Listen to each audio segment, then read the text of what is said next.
What's going on, everyone? Welcome back to the channel. My name is Jay Seals, and today we're going to be going over my 2024 plan to be profitable. So if you feel like you wasted all of 2023, then hopefully I'm going to give you the blueprint, or at least show you the blueprint that I'm following to take some profits out of the market this year. So let's get right into it.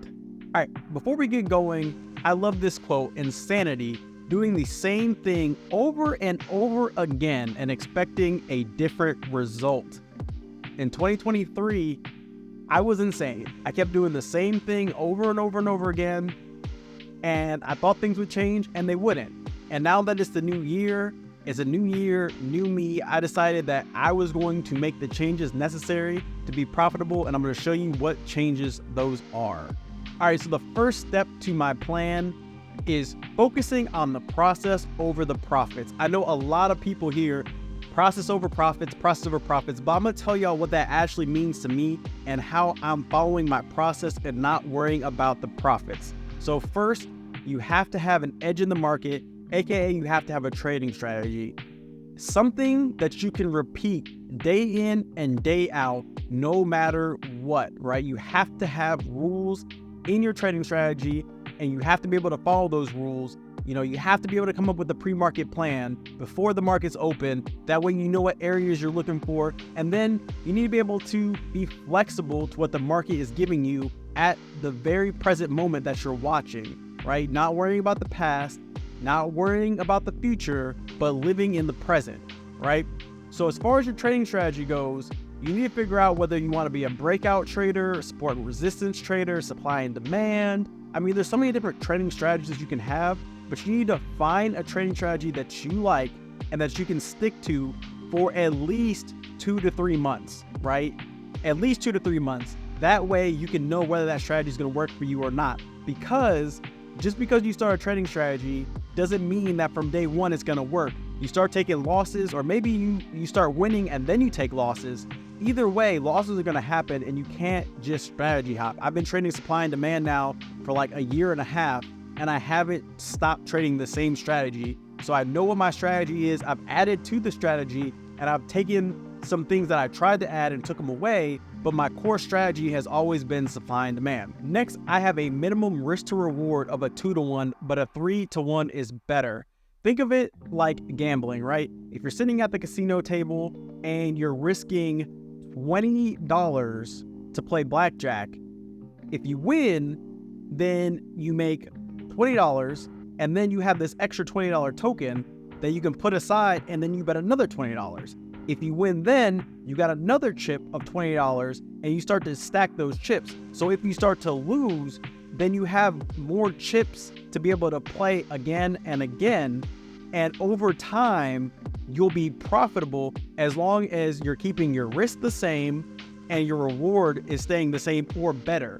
So if I was playing, let's say I start out at the blackjack table, but then I go to the roulette table, and on the roulette table I'm risking $20 to make 60. So now on the roulette table, if I win, now I have 3 more chances to play before I'm back to break even again. And it's just really important to manage your risk for the long term, because when you're managing your risk, you're essentially playing defense. And then when you're ready to put that risk on the table, you're playing offense, and then it's back to playing defense again with the chips that you already have, or in this case, with the trades that you have. If you start looking at it that way, and you start looking at your trades as chips, then it's a little, at least to me, it's easier to manage just your entire portfolio together. The next thing that you have to do is, or at least that I'm going to be doing, is journaling my trades every single day. This part is where the data comes in, right? Where I can see whether my strategy is working and I'm being profitable consistently over a long period of time, or if there's something wrong with my trading strategy and maybe I need to switch something up or I'm missing something. Also, this gives me more screen time, because when I'm journaling my trades and I'm reviewing my trades, I'm also going back and I'm watching the tape. I'm watching the I'm looking at the charts. I'm looking at my entries, my exits, what I'm doing right, why I entered, my emotions, all that stuff, and that gets wrapped up into reviewing the trades too. I journal and review, so it's kind of all in the same. Sometimes I'll journal them down first and then I'll go back and review them later. But also with the review of my trades, going on to my next point, I'm reviewing trades daily, I'm reviewing trades weekly, and then I'm reviewing trades monthly, right? And I'm gonna get why I'm doing that more in a second. It's gonna make a little bit more sense, but reviewing your trades on a weekly basis to see how you're performing, and monthly as well. Again, trading is just not over one day or over 1 month. You're trying to trade for the rest of your life. You need to treat it like you're trying to trade for the rest of your life. So having one bad trading day shouldn't affect, your week, your month, your year, and so on and so forth. Probably the most important thing I'm doing this year is I'm sizing down. Sizing down is going to be huge. So for the next 3 months, I'm only trading 1 to 3 micro contracts, not minis, micros, right? I'm trading ES, and currently I'm trading 2, but I'm probably going to size up to 3 here in a little bit.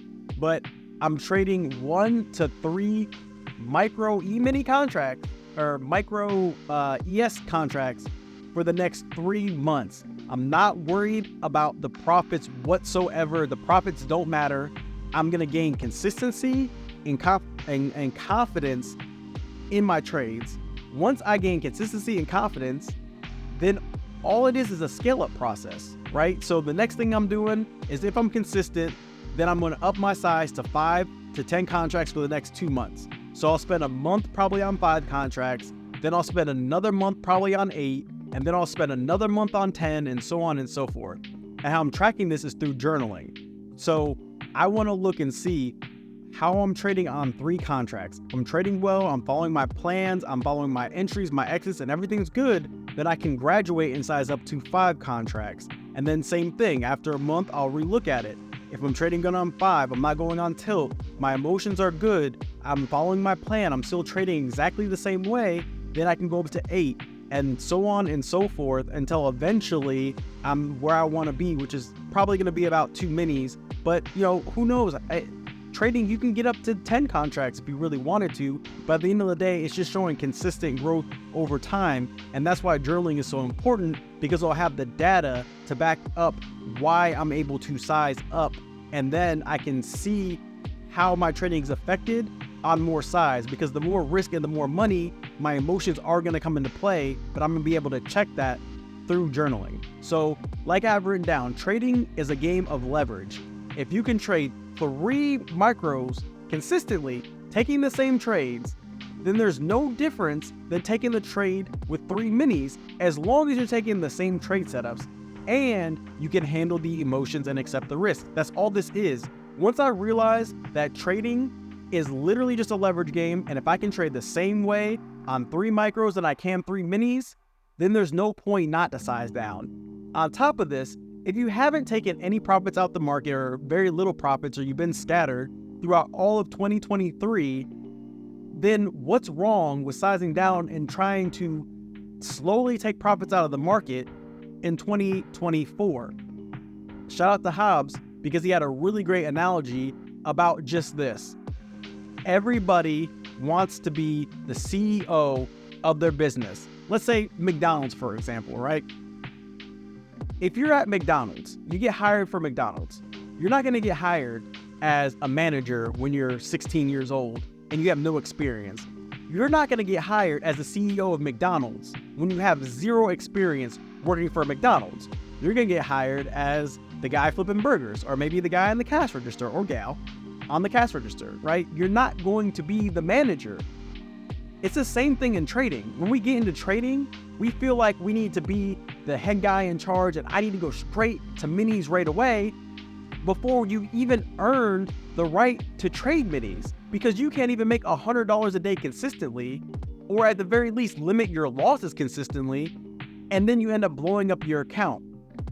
But once you worked at a McDonald's for, a year, 2 years, 3 years, then you become the manager of the McDonald's. Then maybe after 5 or 6 years, then you might become like a GM of McDonald's instead of just like a regular manager.